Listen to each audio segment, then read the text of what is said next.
man who gave 24 years of his life to play in a sport where he has the most hits, most amount of at-bats, and most amount of games played is considered one of the greatest, but somehow he isn't in the Hall of Fame. And I'm talking about the legendary Pete Rose. That's him right there, of the Cincinnati Reds. Pete Rose has been severely misunderstood, and without a doubt, the greatest statistical hitter in the history of baseball, and he should be in the Hall of Fame. Today, I will tell you why Pete Rose should be in the Hall of Fame by showing you how good he was, showing you why the MLB ruled the way they did, and showing you examples of players in the Hall of Fame, or on the verge of being in the Hall of Fame, who have done far worse things than him. Now, how good he was. Pete Rose was different than most players nowadays. He played all the positions. He played outfield, he played first base, he played third base. He played a total amount of 3,562 games, 14,053 at-bats, and an outstanding number of 4,256 hits. Those all lead the baseball history. And most people really strive for 3,000 hits. That is the landmark to get into the Hall of Fame. But he has 4,000. There's only two people that have ever done that, him and Ty Cobb, who I will talk about later. And then he just loved the game. It was a time he played in a time of good pitching but bad hitting. He was the only one that really strived in that time period. Even after walks, he ran as hard as he could to first base. In the 1970 All-Star Game, in the 12th inning, he ended the game by running into home plate and the catcher, Ray Foss. And the All-Star Game is an exhibition game that not many people take very seriously, but he did. He ran him over, as you can see in the picture. And Ray Foss, to this day, is still very upset about that and says it damaged his career. But I think that's just him playing hard, Pete Rose, at least. Now that I've told you how great he was, I'll show you why the MLB ruled the way they did. Now, after Pete Rose played, he loved the game so much, as I said, and he got into managing the Cincinnati Reds, the team he played for. Now, a few years before he was suspended for life, there was a Sports Illustrated article saying that he had been gambling on games, all sorts of games, all sorts of sports, but most importantly, Major League Baseball, which he was involved in, and that is against the rules. They had a lot of evidence. They had phone call records. Some were minutes before the national anthem. He nearly spent $20,000 a day on gambling during a time period of a couple of years. On August 24th, 1989, Pete Rose was banned for life.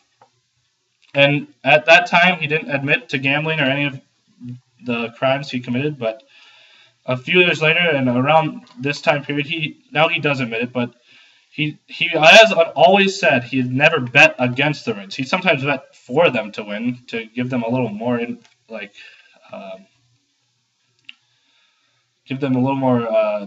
something to shoot for to win, because he had some money on it. I don't know if he discussed it with them, but he did bet on his team to win sometimes, which I think was fine.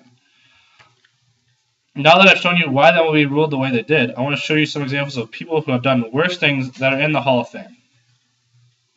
As before, I mentioned Ty Cobb is the other 4,000 hits. Now, Ty Cobb was thought of as a bad guy. He cleated people a lot when he stole into bases, and he was known as a big-time racist. He got into fights with people, with fans. He got into fights with people from other teams. He got fights all the time. He was a bad guy, is what people used to say. Now, people that are up for the ballot for the Hall of Fame now are steroid users. I think they tarnish the game more than Pete Rose, and not many have gotten into the Hall of Fame yet, but if any of them do, I think that means Pete Rose should definitely get in. And someone else who can relate to Pete Rose are the 1919 Black Sox, who are the White Sox who famously threw the World Series in 1919, but they bet against themselves compared to Pete Rose betting for his own team or for teams around him. Other people that are racist in the Major League Hall of Fame are Cap Anson, Charles Kaminsky, who would not let a player from the Negro League Hall of Fame or Negro League Baseball League join the Major League Baseball for the Baltimore Orioles. He said that he was not allowed to play and he would not get on the field until he was off the field. Now, obviously, Pete Rose wasn't a saint. He did some things that are wrong. But a second chance is something this country believes in. It is time to give Pete Rose one. The Hall of Fame is supposed to be a place where the greatest players of baseball's history should all belong to. Today I've talked to you about how great Pete Rose was, why that will be ruled the way they did, and other players that are in the Major League Hall of Fame and that shouldn't be. He's the greatest hitter of all time, and he is one of the players that should belong in the Hall of Fame. The man has been through enough and learned from his mistakes. Let's move on to do the right thing. Any questions?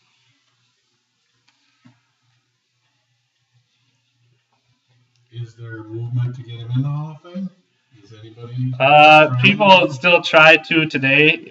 He's kind of given up on that because he thinks it's a lost cause, but there are people that do try today. Do you think with the MLB commissioner retiring that the new one will allow him back into the MLB? That is what people are saying, that Bud Selig, who is retiring within a year or two, is one of the reasons why Pete Rose is not in the Hall of Fame. But after that, I do think there's going to be a year or two where it's going to be talked about again, and he has a chance, I think.